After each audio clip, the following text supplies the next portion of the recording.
Welcome back into the Play-by-Play, a sports media talk show from Awful Announcing, where, like Austin Rivers, we're not about to hinder or ruin any relationships because of a podcast. I'm Brendan Clean, staff writer at Awful Announcing. That's Ben Axelrod, a senior editor for Awful Announcing. We're back. It's Monday, February 2nd, and most importantly, it is Super Bowl week. We'll have coverage for you on all the media angles that come up between now and then here on the show, live on YouTube, live on X, 3 times a week. So hit follow, hit subscribe if you haven't already. We're also blasting out on all of your audio feeds on the podcast airwaves as well.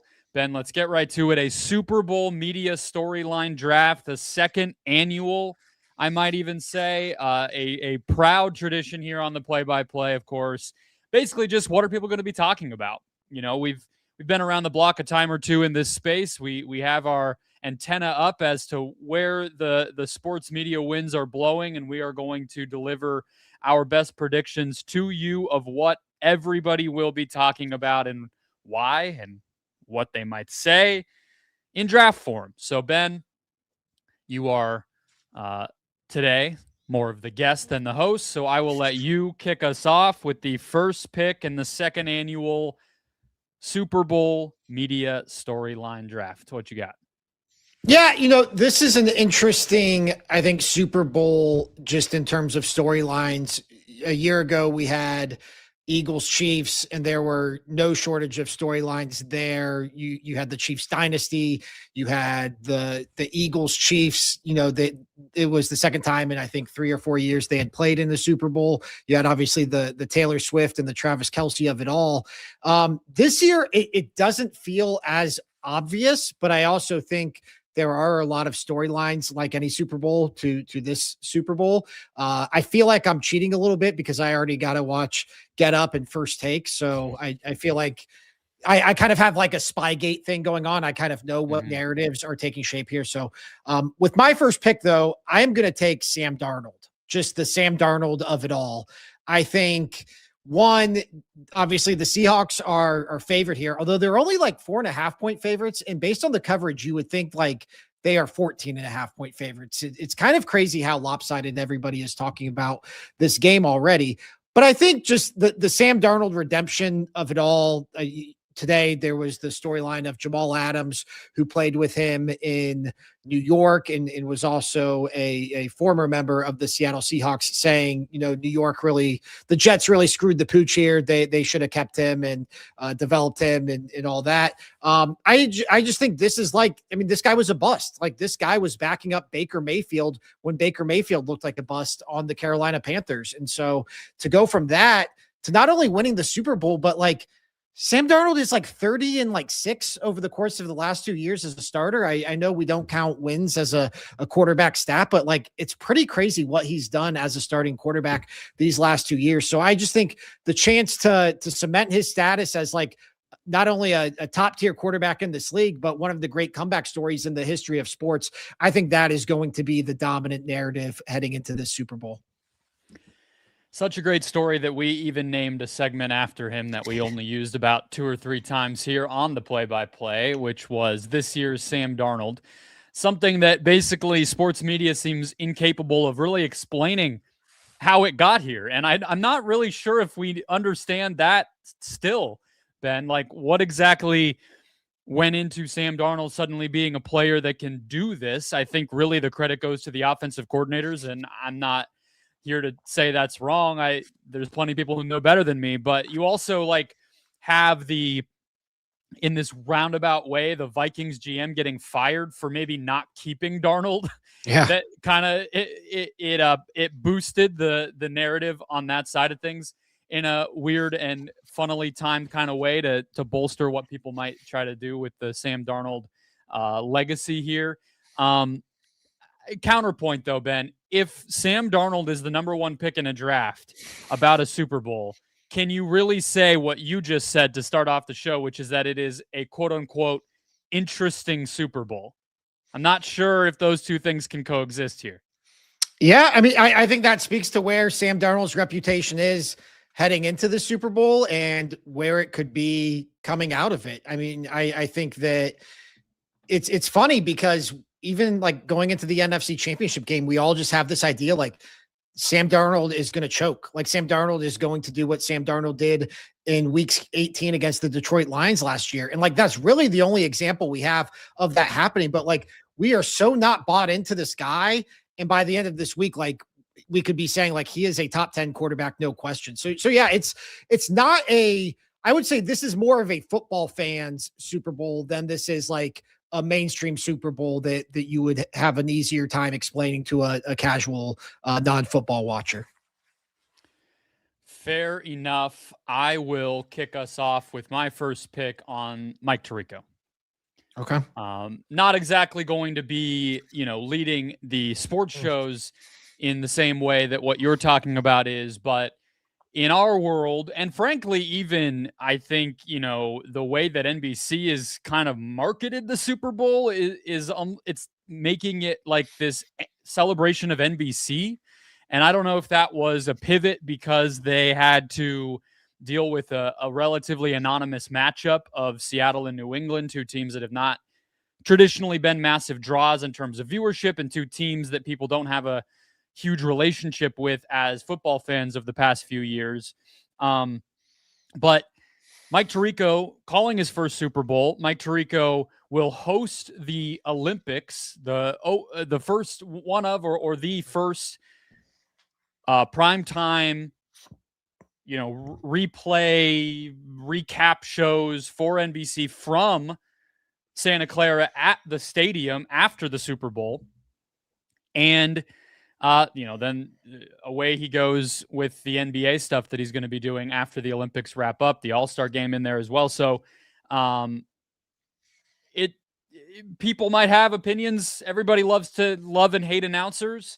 I don't really think that that's so much what I'm saying here, but it is going to be a celebration of a guy who has kind of basically being announced and celebrated as like one of the defining announcers of his generation. And it's kind of insane that he hasn't called a Super Bowl yet, considering how long he's been at NBC, but that's just how the timing worked out. And now here they're going to kind of crown him as such with this first one.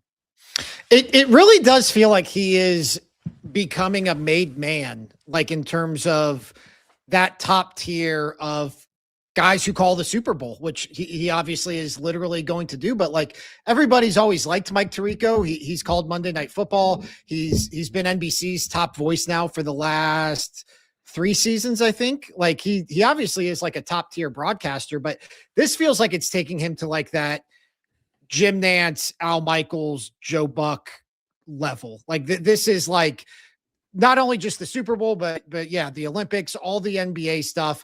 And then just, he had such a unique path. Like he wasn't one of those prodigies like a Joe Buck or like we're seeing with Joe Davis right now. Like he really had to, wait his time and he makes the jump from ESPN to NBC in 2016 and then still has to sit behind Al Michaels for like a handful of years to the point that NBC kind of has to shoo Al Michaels out the door. So, a very unique path in this industry, but one that feels like even if, dorks like us who follow this stuff on a day-to-day basis, even if we know it, like this feels like the crowning moment, the crowning weekend, and it's not necessarily just tied to the Super Bowl.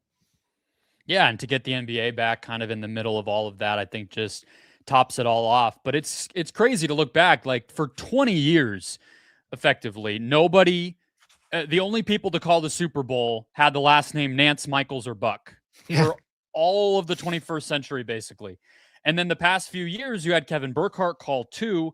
Now Tirico's calling his first one. We'll be back to Buck next year. Who knows what CBS will look like by 2028 if all the pressure campaign, courtesy of yours truly at Awful Announcing, I guess, has anything to do with it. Maybe it won't be Jim Nance. I don't know. But it's just crazy that we're this new blood after such a long, long time of the same 3 people. And I guess in sports announcing, fresh blood counts as, a guy, a middle-aged dude who's already one of the best announcers of his lifetime getting to do his first one. That's just how these things go. What's your second pick? My second pick is going to be, how the hell did we let the Patriots do this? Like if the Patriots win, and I guess it wouldn't even have to be necessarily if they win. I mean, the fact they are playing in a Super Bowl, this is a team that was picking in the top 5. I think number 5 overall in the draft a year ago. And to go from that to potentially winning the Super Bowl, like, is kind of the NFL's dream, but it also like kind of, I mean, I don't think it reestablishes a dynasty necessarily, but we all have a connection to the New England Patriots. Like, this is the dominant team of our era. This is the team we all grew up watching in AFC championship games and Super Bowls. I just think their story with the Mike Vrabel angle of the redemption. I mean, talk about what was the bigger blunder, the Vikings giving up on Sam Darnold or the Titans giving up on Mike Vrabel. Like, this is, I just think the idea that we come out of this Chiefs dynasty, we finally have a year where the Chiefs don't even make the playoffs, and we might just be reverting back to the New England Patriots. I think that is an angle in and of itself. And I'll still leave on the table, maybe for you to take, the Belichick part of it all, where maybe if he, maybe in an alternate universe where he is going into the Hall of Fame, this whole thing takes on a different shape. But now it kind of feels like Belichick is a sympathetic figure in this whole storyline. Or if maybe Brady had been calling the game, maybe that adds another element to it. Yeah, the timing is interesting, to say the least, in terms of just this return under the circumstances that it's happened, how quickly it's happened. I think there's probably super casual fans who maybe the NFL, the Super Bowl is the only NFL game they watch, where they might still think Tom Brady and Bill Belichick are the guys running this operation. Like, I think it's close enough together that people probably still, oh, they're back, and it's like they never left.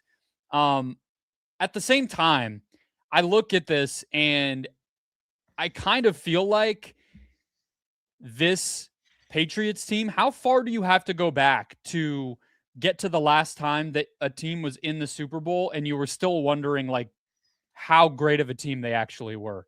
Because I'm scrolling, Ben. Like, I watched all these games. I don't remember that happening. The Giants in 2011. Yeah. Those were the first thing that came to mind was the 01 Patriots for me. But yeah, those Giants teams kind of just got hot in the playoffs. Maybe like the Ravens, Joe Flacco Ravens, the Flacco Ravens in 2012, I think it was. So like, yeah, those would be like the only comps. But yeah, this Patriots team, it's like, yeah, they're in the Super Bowl, but it's a whole lot of what ifs about their schedule. It's a whole lot of, they play against Jared Stidham in a snowstorm in the AFC Championship game.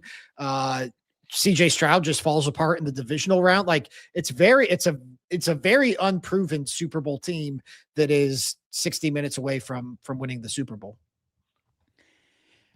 I will say that I think the Patriots could win. I mean, the playoffs tell us this. They could win and be a terrible watch in this game.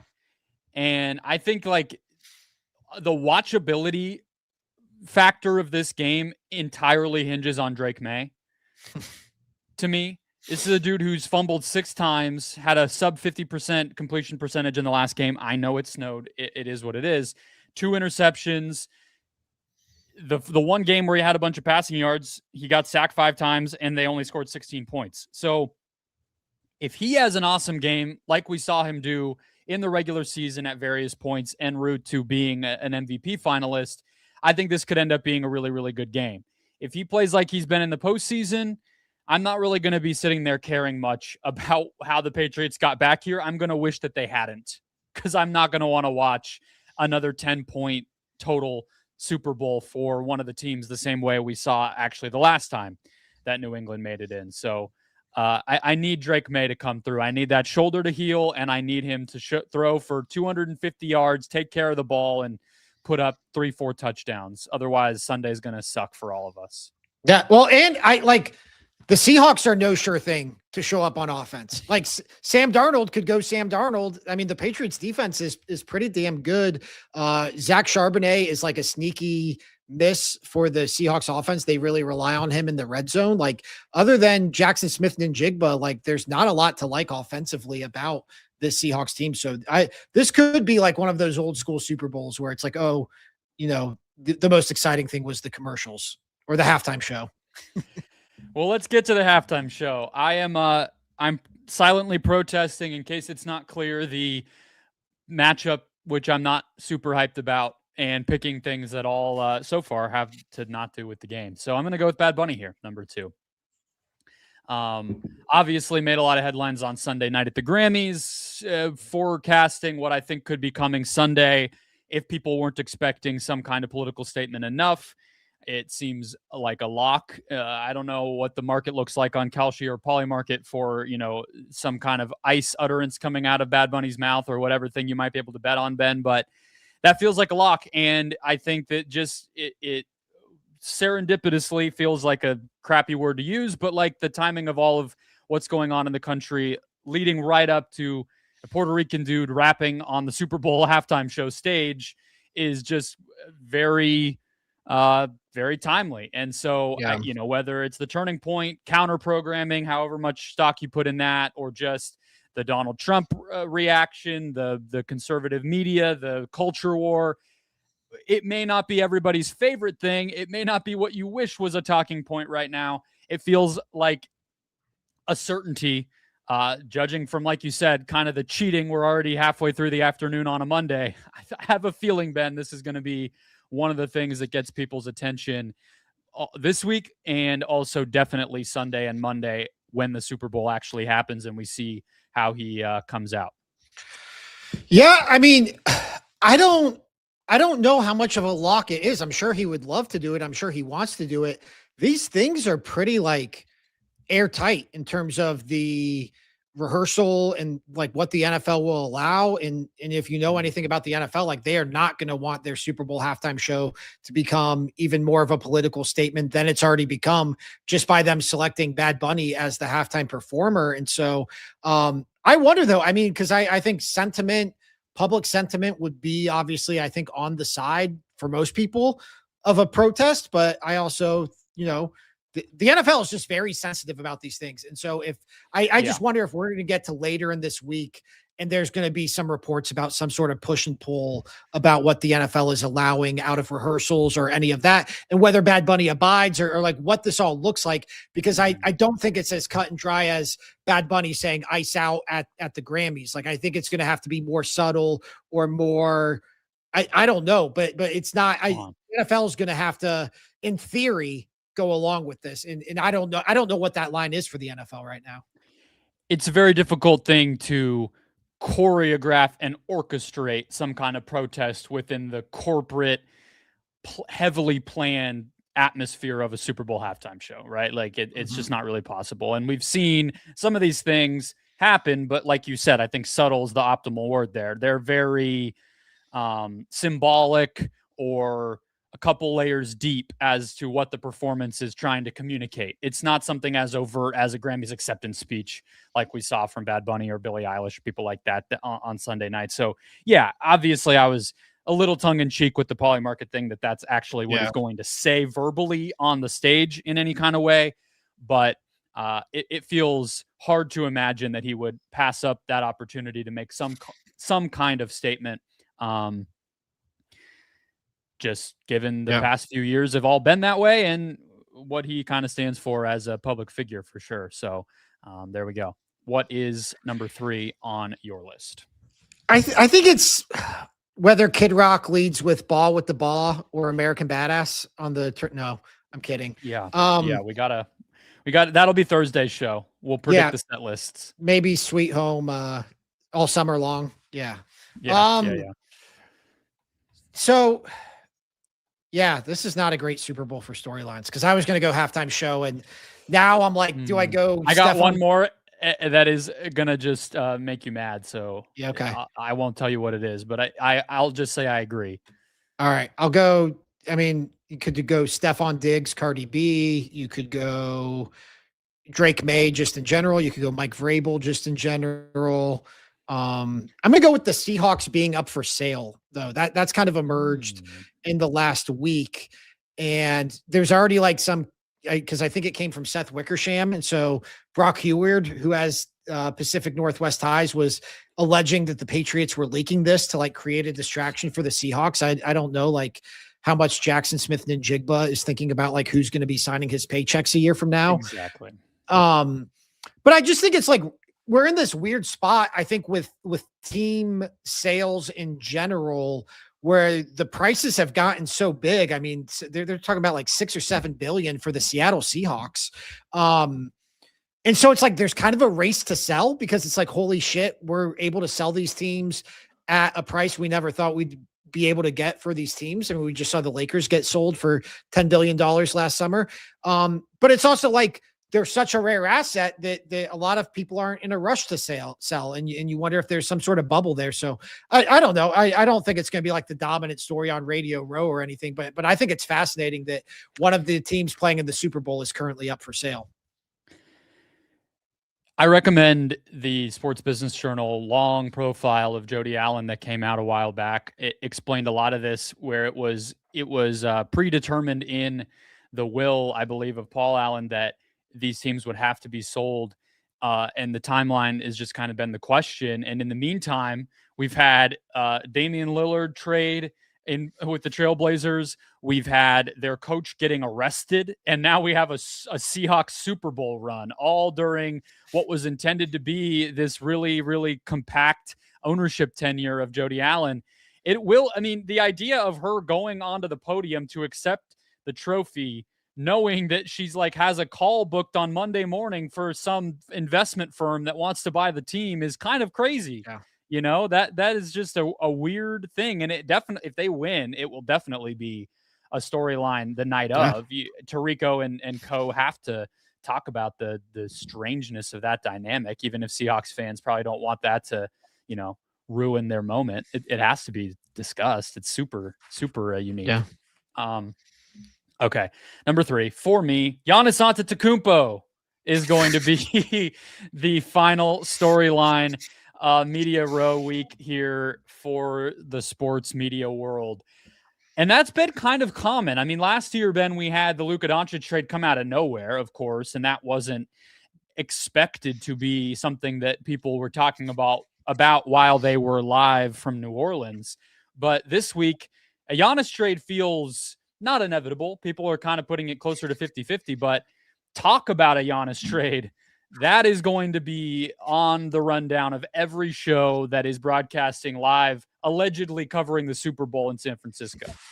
And it's kind of this funny thing where the trade deadline has the combination of the 2 weeks off between the conference championships and the Super Bowl, plus the NBA trade deadline just being like the one thing that the NBA seems to be able to deliver on every year, have made it so that this week often gets sucked up by NBA transaction talk, even in a good year for a Super Bowl, because we're all talked out by the time the game comes around. That, Wednesday, Thursday, sure, we'll talk about where, Chris Paul might sign, or can the Lakers get a big man? Like, okay, yeah, we don't really have much more to say about Drake May. So it feels like Giannis might get more square footage of the coverage this week than anybody outside of like Sam Darnold and Drake May here, honestly. Yeah, I actually kind of have a funny story about this angle in particular that you'll appreciate. So I mentioned to you off air, I covered the Super Bowl in 2020 when the Chiefs played the 49ers in Miami. I was covering it I worked at a Cleveland TV station that was owned by Tegna. Tegna wanted to send somebody out there to cover the Super Bowl. Well, 2 years later, the Super Bowl was in Phoenix or in Glendale. And our Tegna sister station, KPNX, wanted somebody to help out, not to go out there, but just to be online to help with their online coverage. I think you guys had the Super Bowl and the Waste Management Open all in 1 week, so it was kind of busy. And I wasn't just doing sports stuff, but I was doing some sports stuff. And the NBA trade deadline was coming up, and the Suns were like going to be active. And so I was like, I can do like a 5 guys the Suns could trade for. And I wound up like putzing around with it. But in my mind, I'm going to put Kevin Durant at the top of this list. And maybe they'll think that's like too clickbaity. Maybe they'll think that's too like attention grabbing, but I just think like Kevin Durant's out there. I think the Suns are a viable contender for him. Tomorrow I'm going to write this story about how the Suns could trade for Kevin Durant. I wake up and the Suns have already traded for Kevin Durant. Like, and that was the dominant story that week, heading into, I think it was Chiefs Eagles, the Kelsey Bowl, was the Suns trading for Kevin Durant and Matt Ishbia and all that. So this is good thinking. I think an alternate could be, at least in my neck of the woods, if Myles Garrett goes up on Radio Row and just shits all over the Cleveland Browns like he did last year. Maybe he'll get another extension out of it. But yeah, I think the non-Super Bowl storylines, those this could be a big week for them, because there's going to be a lot of sports talk shows out in Santa Clara with only so many things to talk about. A lot of pressure to deliver on the travel budgets that were approved for content this week, and not a lot of content to necessarily get that money coming in click-wise. So yeah, for sure. My memory of the Kevin Durant trade, I was asleep. Apparently I really was washed as hell that week or something. I was absolutely out, did not wake up to all of the buzzing and dinging that my phone was doing until the next morning. I was hosting a Suns podcast at that time, and I had to work at my Arizona State University day job, a conference panel event about like blood health, if I'm remembering correctly, or something like that. We were kind of borrowed by another unit to just have some extra people on hand, and it was excruciating. I don't think any day has ever gone by slower than waiting to celebrate Kevin Durant being traded to my favorite team while I was working one of the more boring events that I've ever attended. So, yeah, shout out to all of that. And may another sorry NBA franchise get Giannis and get to have the same experience this week, minus the conference event. All right, that'll wrap us up for the play-by-play here on Monday, February 2nd. Once again, follow, subscribe wherever you're finding us. We're live on X and YouTube 3 times a week. We're in your podcast feeds. We're also at awfulannouncing.com covering this stuff moment by moment. Check us out on social media as well at Awful Announcing, and we'll catch you later this week.